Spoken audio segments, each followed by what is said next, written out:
ce que Allah demande aux enfants, eh bien, c'est de faire du mieux qu'ils peuvent. S'il faut faire des cadeaux, eh bien de faire des cadeaux. S'il faut appeler, eh bien d'appeler. S'il faut discuter, échanger, écouter, de le faire. S'il faut sortir, aller en compagnie des parents, faire des activités ensemble, manger ensemble, discuter, eh bien faites. Votre objectif, être bon envers vos parents. Faites ce qui leur plaît le mieux, ce qui leur plaît le plus, ce qui leur fait le plus de bien. Faites-le. Et cette règle, comme je le dis, est une règle totalement générale, qui doit piloter notre vie.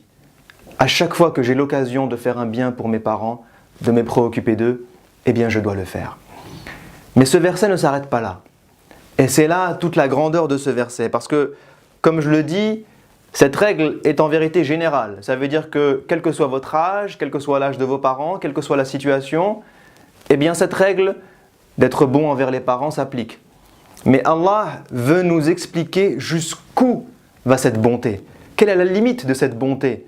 Est-ce qu'il y a une limite à partir de laquelle j'ai le droit de ne plus être bon envers mes parents? Est-ce qu'il y a une limite, un certain âge, un certain comportement que eux peuvent avoir envers moi qui fait que je ne leur suis plus redevable, je n'ai plus l'envie, le besoin, la nécessité, le devoir d'être bon envers eux? Est-ce que cette limite existe? Eh bien Allah vous répond et vous donne un cas extrême. Il dit Imma yablughanna 'indaka al-kibar ahaduhuma aw kilahuma. Et il nous donne le cas extrême où vos parents arrivent à un certain âge, un âge de vieillesse, un âge où ils commencent à devenir faibles, un âge où ils commencent à devenir dépendants, un âge où ça commence à être difficile de les gérer. Et Allah dit de manière spécifique Imma yablughanna 'indaka, auprès de toi. Ça veut dire quoi? Ça veut dire que tes parents sont vieux et ils ne sont pas à l'autre bout du monde. Ils ne sont pas dans un autre pays. Ils ne sont pas dans une autre ville.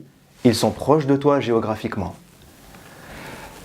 Ahaduhuma aw kilahuma, que ce soit l'un d'entre eux ou les deux. Et ensuite, qu'est-ce qu'il dit? Fala taqul lahuma uff.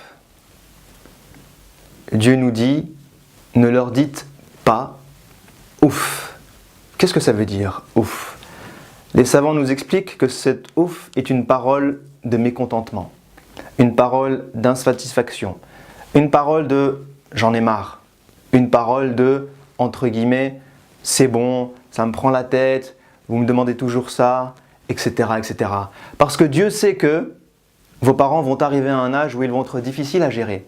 Lorsque les parents deviennent vieux, physiquement ils deviennent difficiles à gérer. Ça commence à demander de la fatigue, ça demande un certain effort pour les gérer physiquement. Mais même psychologiquement, ils deviennent difficiles à gérer parce que vos parents peuvent vous faire des remarques, ils peuvent être blessants. Et tout le monde a vécu ces scènes où les parents vous font des remarques. Mais tu n'es pas assez bien, mais pourquoi tu ne fais pas ci, mais pourquoi tu ne fais pas ça, mais regarde ta femme, mais regarde tes enfants, mais regarde ton travail, mais regarde les autres, mais tu t'en fiches de moi, mais tu penses toujours aux autres, et moi, tu t'occupes pas de moi alors que vous êtes à longueur de journée avec vos parents. Mais ils ne sont pas contents. Et ces paroles, peut-être qu'ils ne le pensent pas, mais ils les disent. Et elles font mal. Peut-être qu'ils vont vous demander, aujourd'hui on voit des parents qui sont assez vieux, qui se mettent à la technologie. Est-ce que tu peux m'expliquer comment ça marche ce téléphone? Oui maman, oui papa. Et puis c'est une deuxième fois, une troisième fois, une 50e fois. Et au bout d'un moment, vous en avez marre. Vous en avez marre, mais je t'ai déjà expliqué. Je t'ai déjà montré. Mais pas maintenant, mais j'ai pas le temps, mais j'ai autre chose à faire. Mais Dieu là vous donne une leçon très importante.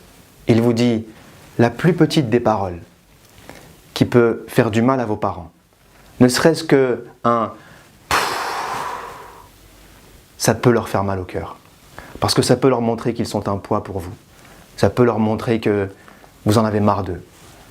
Et Dieu vous dit la plus petite des paroles qui peut faire mal à vos parents, vous ne la dites pas. Vous ne la faites pas. Parce que vous veillez à ne pas les brusquer. Vous veillez à ne pas leur faire mal. Vous veillez à leurs émotions. فَلَا تَقُلْ لَهُمَا أُفٍّ وَلَا تَنْهَرْهُمَا. Et an-nahar, c'est le fait de leur crier dessus. C'est le fait de s'énerver. C'est le fait d'exploser. Et il arrive que les enfants, lorsque les parents sont à un âge avancé et que la pression est constante, que la pression est quotidienne, que les paroles sont blessantes, eh bien qu'ils explosent, qu'ils en aient complètement marre, qu'ils commencent à crier, qu'ils commencent à s'énerver. Eh bien Dieu vous dit, même si leur pression est quotidienne, même s'ils vous font mal, eh bien vous ne criez pas sur vos parents. Vous ne vous énervez pas sur vos parents. Vous n'explosez pas à la figure de vos parents. وَقُلْ لَهُمَا قَوْلًا كَرِيمًا.